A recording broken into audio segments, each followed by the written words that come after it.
Bos, ada pesan nih buat yang sekarang lagi ngebut diet gara-gara menabung santan dan lemak di lebaran kemarin. Hihi, tuh, diet is starting tomorrow.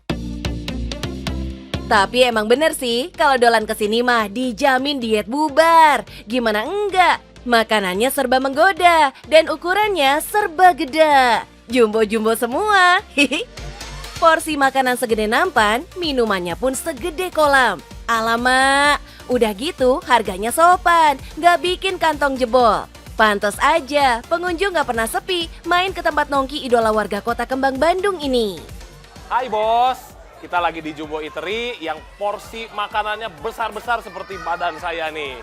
Kalau pengen tahu menu-menu lain yang lebih jumbo seperti apa, tetap di Cuan Bos.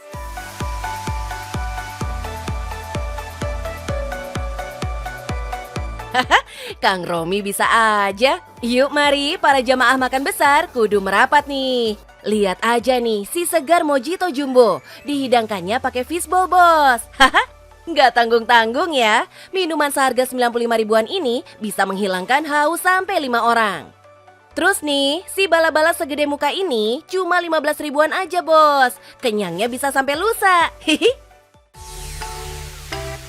Terus ini nih, mie pedas khas Korea yang mangkoknya segede wastafel bos. Mana harganya cuma 38 ribuan pula, gila. Dan selamat datang nih sang bintang utama.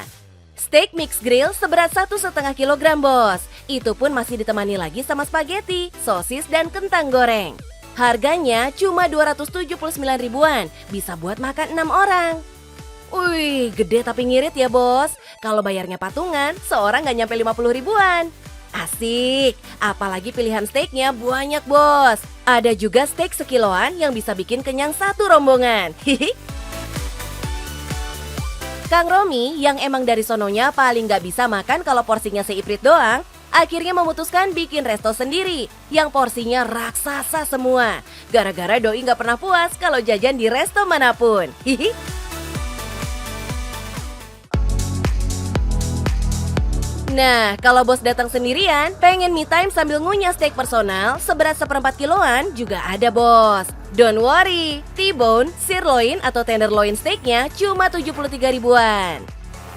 Nah bos, daging sebesar ini ya dengan kualitas premium harga tetap murah.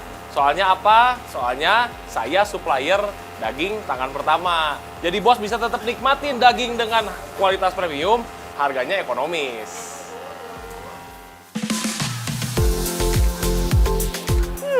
Udah murah, bahannya premium, tempatnya asyik pula. Perfecto banget gak sih bos? Yes, Kang Romi emang cuma ambil daging dari supplier tangan pertama daging sapi lokal bos. Makanya harganya pun bersaing. Nah, biar dagingnya empuk dan juicy, ada triknya nih. Daging yang sudah dimarinasi bumbu, kudu digepukin dulu sebelum dipanggang bos. Jadi tekstur dagingnya ya langsung jadi lembut. Untungnya Kang Romi tuh emang doyan masak dan makan, jadi kebawa deh sampai gede. Sejak kecil aja, Kang Romi udah belajar bisnis kuliner loh. Saya pribadi memulai usaha itu dari kecil. Dulu saya pernah jualan bapau. Saya keliling ke sekolah-sekolah. Kemudian saya pernah menjual warung Indomie. Saya pernah roti bakar, itu saya pernah. Nah dari situ tuh, dari kecil-kecil itu saya mengalami kegagalan, mengalami kebangkrutan. Tapi dari situ saya belajar, oh mengatur karyawan tuh begini ya, oh kontrak kerja tuh begini ya, oh kalau pasar itu sukanya seperti apa ya. Itu dari situ kan saya mulai belajar dan mulai berpengalaman. Tuh, ilmunya nggak didapat sekali jebret dalam semalam bos. Ada pahit getir jatuh bangunnya juga. Awal dibukanya resto ini pun yang datang cuma teman-teman deket Kang Romi aja. Pelan-pelan makin dikenal hasil promo mulut ke mulut para pelanggan yang puas. Ditambah lagi tim marketing gencarin promo juga via medsos yang bikin resto ini jadi makin moncer. Belum lagi waktu datang masa pandemi, Kang Romi sigap jualan online dan mengakali gimana caranya steak tetap hangat sampai rumah pelanggan. Akhirnya muncul ide dibungkus pakai aluminium foil. Mantap, pesanan jadi makin rame lagi deh. Kebayang dong, cuan pun makin mengucur deras. Coba kita hitung yuk bos. Taruhlah kita pakai standar harga steak termurahnya aja deh, 73 ribuan. Kalau sebulan bisa ludes 3.000 porsi, sebulan masuk dong 219 jutaan. Wih, ini baru hitungan kasar aja ya bos. Sedep banget kan? Nah, biar rezekinya makin berkah, sejak pandemi, Kang Romi juga rajin bagi-bagi biar lebih banyak orang merasakan pengalaman seru, bisa makan enak porsi jumbo bos. Sedekah kayak gini nih, yang bikin bisnis jadi makin lancar jaya.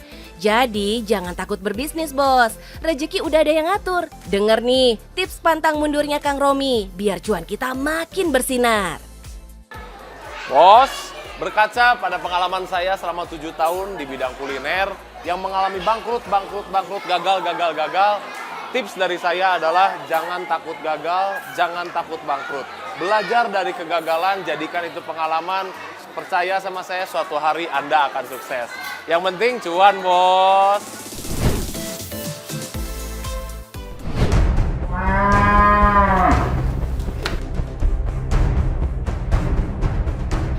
Bos. Duh, jadi ikut deg-degan nih. Jangan sampai si sapi ngamuk beneran. Bisa berabe nih. Pi, sapi, tenang Pi. Tapi kamu kudu tetap semangat sapi. Hidup baru sudah menantimu. Apalagi pesonamu yang montok, semok, gembil ini bikin harga jualmu mahal Pi. Kamu harus bangga. Apalagi habis lebaran, terbitlah hari raya kurban. Bentar lagi nih bos. Yuk sekalian kita kenalan sama ownernya sapi-sapi gemoy yang sekali musim bisa dapat sampai 5 miliar lebih bos. Halo bos, selamat datang di kandang sapi Isra Farm, kandang sapi khusus untuk sapi kurban. Mau lihat sapi-sapi apa aja yang ada di sini? Yuk kita lihat.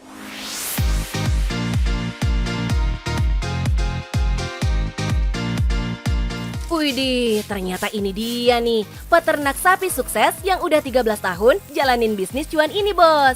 Kandangnya aja gede banget di Desa Mekarsari, Kecamatan Rancabungur, Bogor, Jawa Barat. Bermodal latar belakang ilmu bisnis dan administrasi, Pak Suhail kinclong banget menggosok potensi bisnisnya ini bos.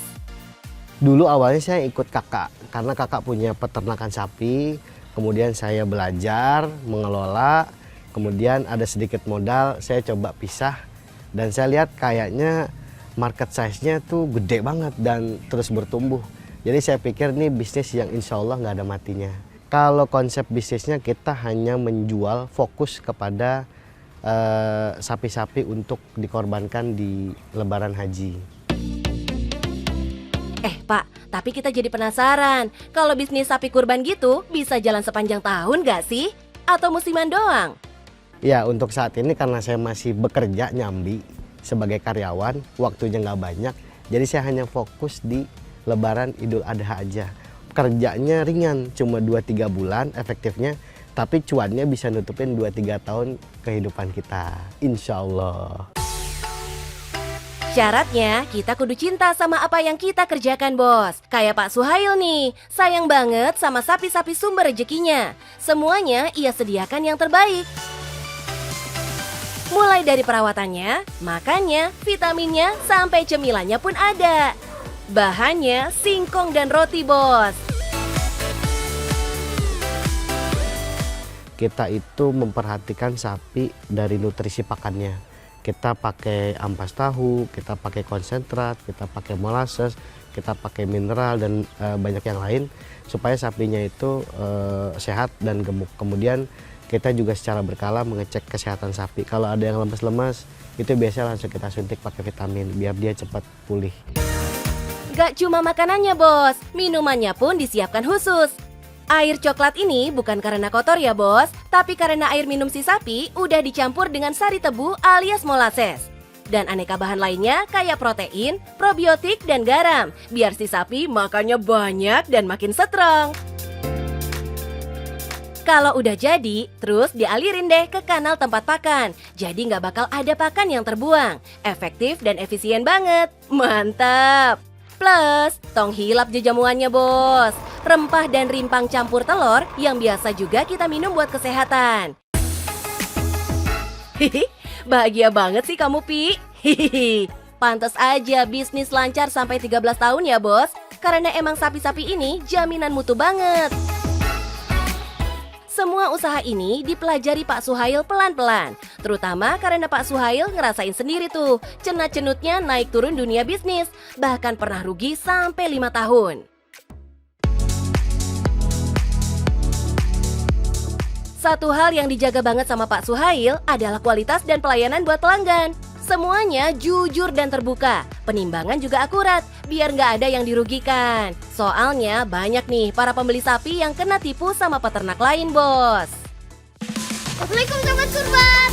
Soal pemasaran juga jadi poin utama nih. Timnya Pak Suhail geber abis di sosial media dan promo mulut ke mulut. Pastinya dibantu para pelanggan yang puas sama layanan peternakan cakep ini. Kalau online-nya sendiri kami cukup aktif di Instagram, Facebook, dan website.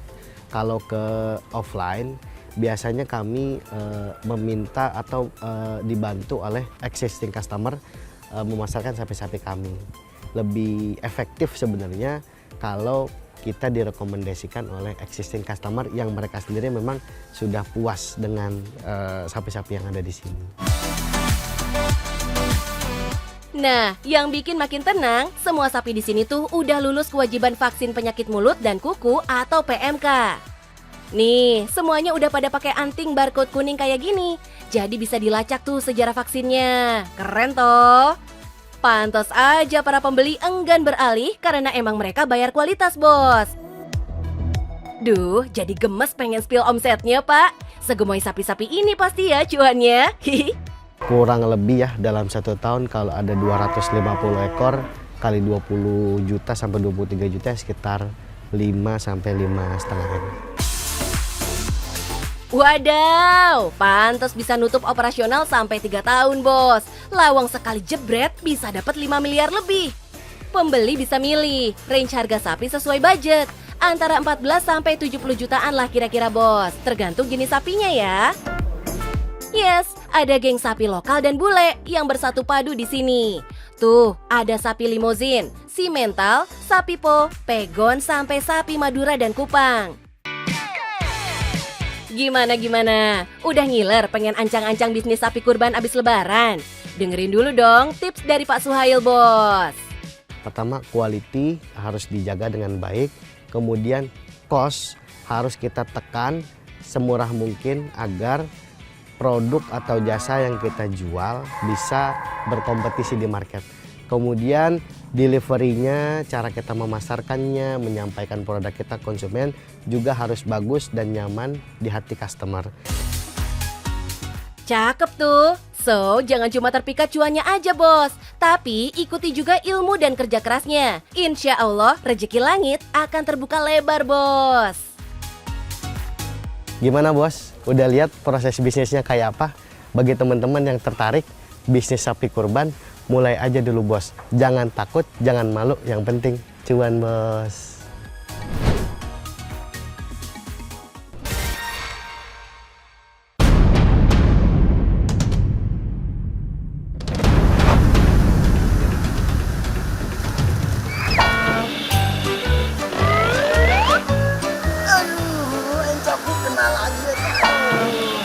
Siapa sih yang bantuinnya lah?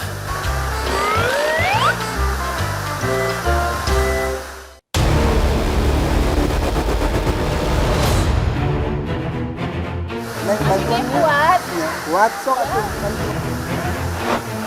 Wih, ini nih namanya the power of emak-emak. Bapak-bapak mah lewat.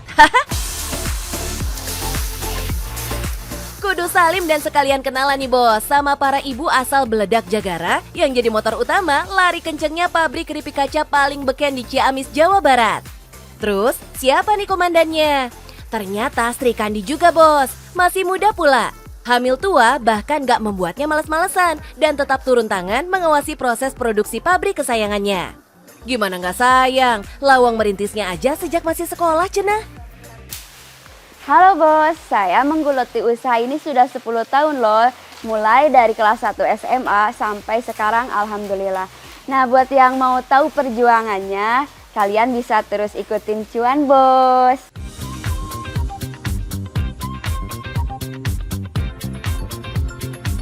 Ini mah jempol 4 teh, salut pisan euy. Di saat teman-temannya masih pada asik main, Kak Ai udah punya bisnis keren sampai dapat penghargaan juara 1 pemuda pelopor Jawa Barat. Padahal Kak Ai datang dari keluarga sederhana. Sejak kecil udah kudu bisa mandiri karena sang bunda merantau ke luar negeri jadi TKW. Jadi saya itu awalnya mencicipi masakan rumahan mama saya. Dan waktu itu saya terpikir langsung buat gimana nih kalau misalkan saya jual ke sekolah gitu. Maka keesokan harinya tanpa berpikir panjang, saya itu langsung bawa nih ke sekolah dengan harga Rp500, mungkin sebesar inilah ya. Dibawa ditenteng di kresek kayak gitu.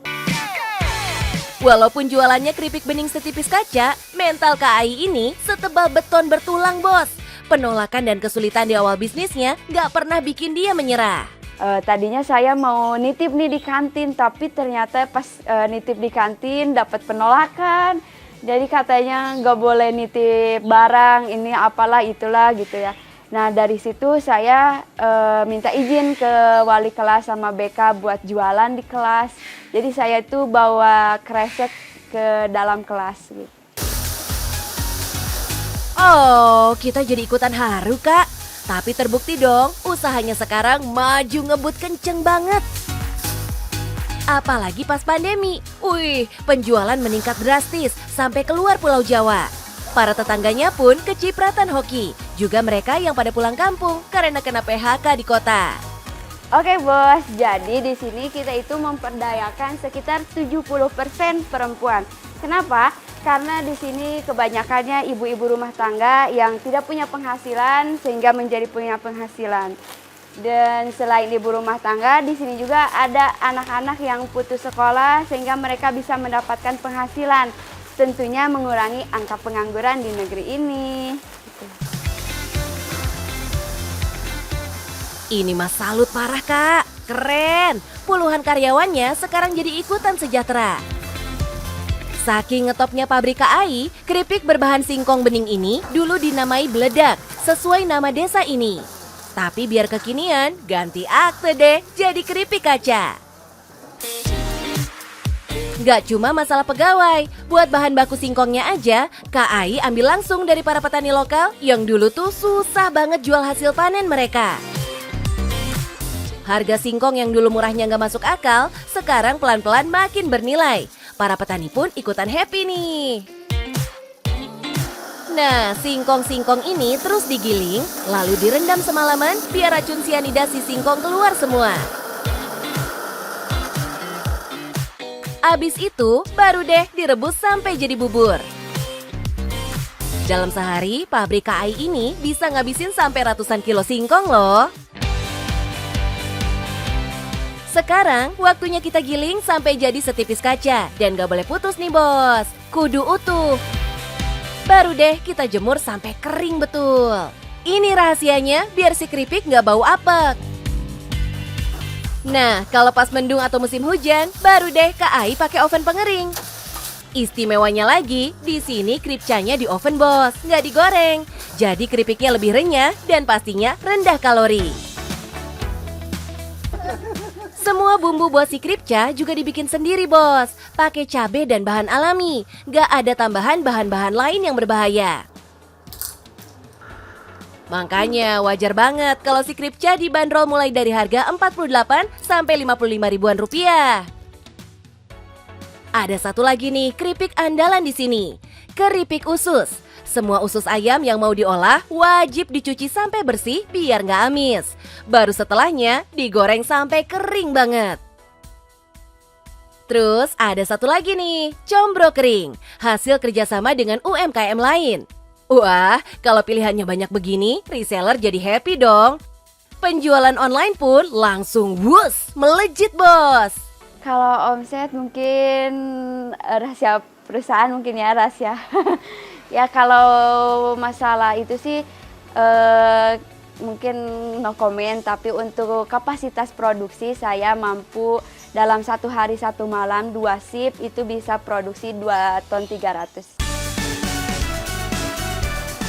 Siap, kalau udah jadi rahasia perusahaan ya nggak boleh dibocorin bos. Pada jago ngitung sendiri kan di rumah. Yang jelas cuannya gila. Tapi membesarkan bisnis tuh nggak semuanya mulus-mulus aja bos. Banyak banget liku dramanya yang kadang bikin pening kepala. Mungkin karena keteledoran saya dan keluarga juga mungkin ya, karena ketidaktahuan kita, keawaman kita tentang bisnis, jadi sehingga kita itu ditipu oleh reseller kami sendiri. Jadi dia itu awalnya tuh ngaku-ngaku yang punya usaha ini, padahal saya yang merintis dari awal, dari nol kayak gitu. Gak pakai mikir dan ragu, Kak Ai langsung seret kasus ini ke ranah hukum, biar pelakunya kapok beneran. Mantep Kak. Terbukti bos, kalau bisnis ditekuni benar-benar dengan telaten, berkah manfaatnya bakal dirasakan banyak orang. Yang jelas, Kak Ai udah sukses besar menaikkan derajat ekonomi keluarganya dan keluarga para karyawan lewat bisnis keripik kacanya. Salut Kak! Oke bos, jadi ini adalah salah satu saksi perjuangan saya selama 10 tahun. Yang namanya usaha itu butuh perjuangan meskipun modal nol. Nah, butuh banget nih yang namanya pantang menyerah. Dan yang penting, cuan bos!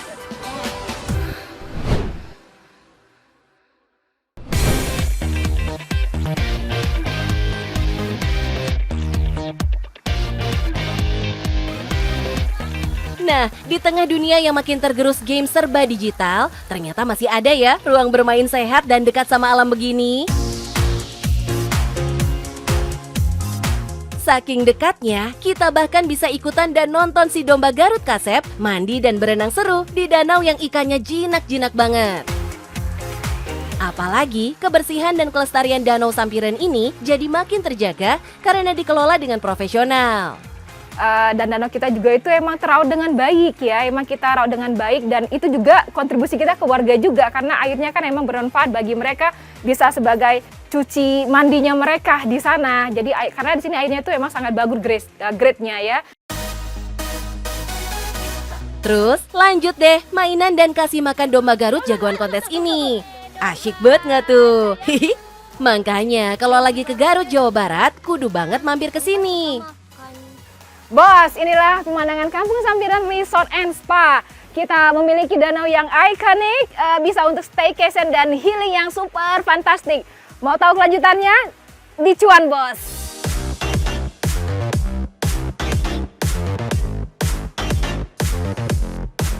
Salah satu spot kesayangan pengunjung di sini adalah danaunya yang luas dan adem banget. Saking cantiknya sampai banyak pasangan yang bikin sesi foto priwet mereka di sini.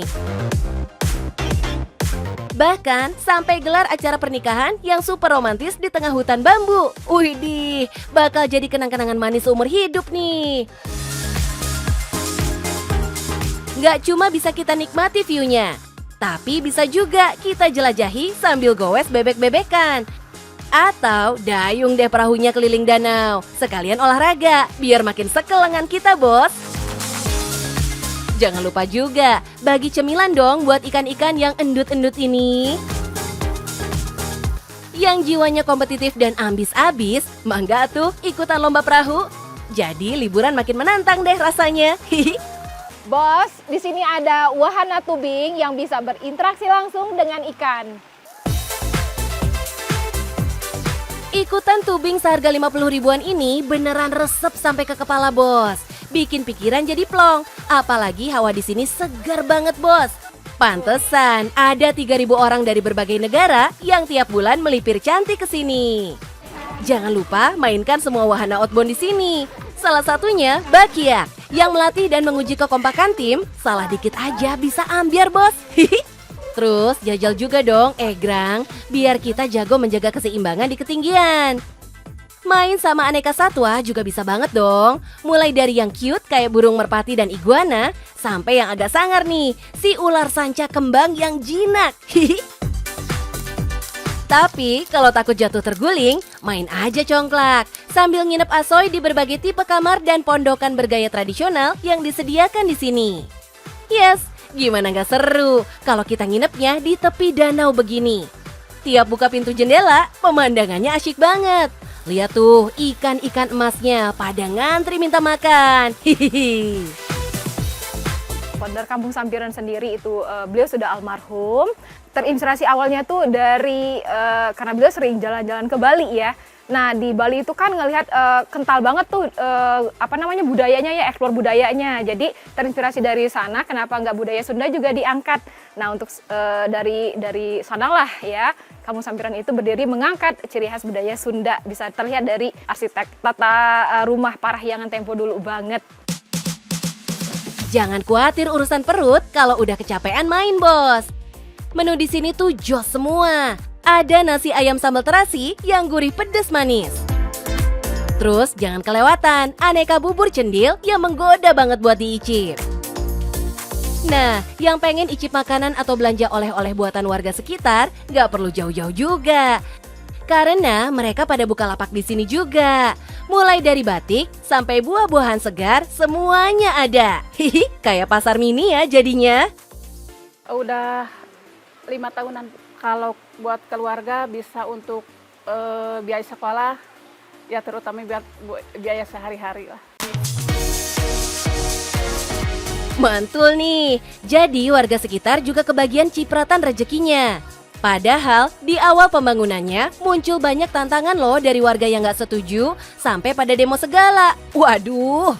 Terkait dengan sekeliling kita itu kan memang warga setempat yang memang walaupun karyawan kita itu dari karyawan setempat dominannya hampir 90%, tapi tetap ada aja kendalanya. Di antaranya kita kan di sini kayak ada kegiatan misalnya gathering atau kegiatan-kegiatan yang sampai jam 12 malam ke atas. Nah itu biasanya sangat sulit itu dilakukan di awal-awal, sangat sulit sekali ya. Jadi sempat pernah terjadi ada demo itu pernah ada pastinya ya dari penduduk setempat. Oh iya, pengelola juga rutin ceki-ceki keamanan dan kelayakan bangunan yang hampir semua terbuat dari bahan kayu dan bambu. Kalau ada yang lapuk, langsung satset diganti. Jadi penasaran gak sih sama omset tempat wisata ini? Coba yuk kita hitung dari kunjungan dan pemasukan permainan aja ya. Taruhlah ada 3.000 orang datang per bulan. Terus ngabisin rata-rata 50 ribuan aja deh buat main. Artinya 150 jutaan masuk, Bos. Itu belum termasuk sama cuan penginapan dan resto ya. Hihi, pastinya jauh di atas itu cuannya. Jadi terbuktikan bisnis wisata tuh nggak ada matinya asal dikelola dengan baik. Pasti oke banget hasilnya, Bos.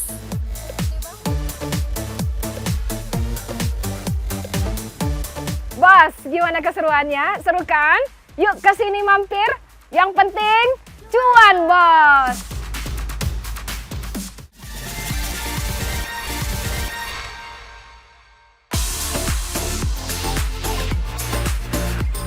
Bos, salah satu trik bisnis biar cepet cuan tuh adalah memilih bisnis yang pesaingnya masih dikit di pasaran.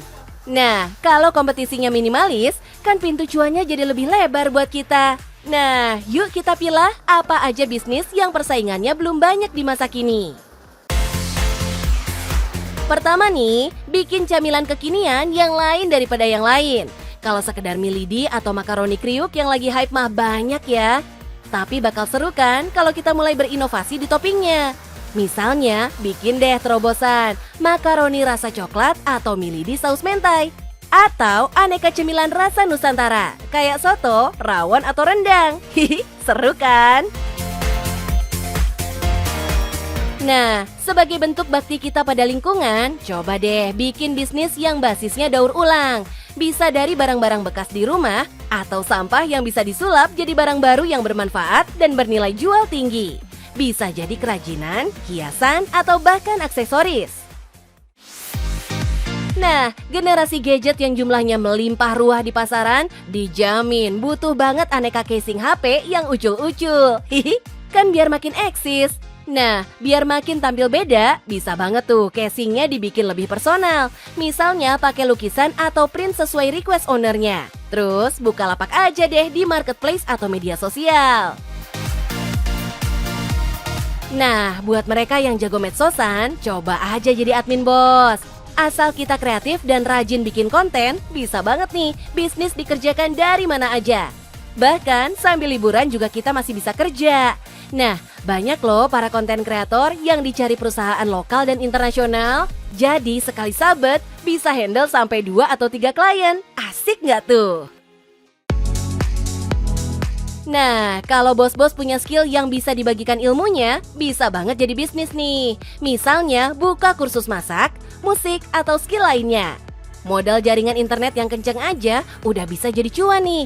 Bisa bikin paket kursus buat pasang harga yang pas buat pasar. Nah, buat momen spesial, bisa banget loh bikin bisnis usaha kado dan paket hampers yang seru. Jadi si penerima bakal happy banget pas buka paket. Karena dekorasi cantik yang estetik. Kalau mau lebih unik, bisa banget kadonya dirupakan gambar karikatur, plakat desain unik, atau hampers yang lain daripada yang lain. Gimana? Jadi mau pilih yang mana nih bisnisnya? Pokoknya yang penting cuan, bos!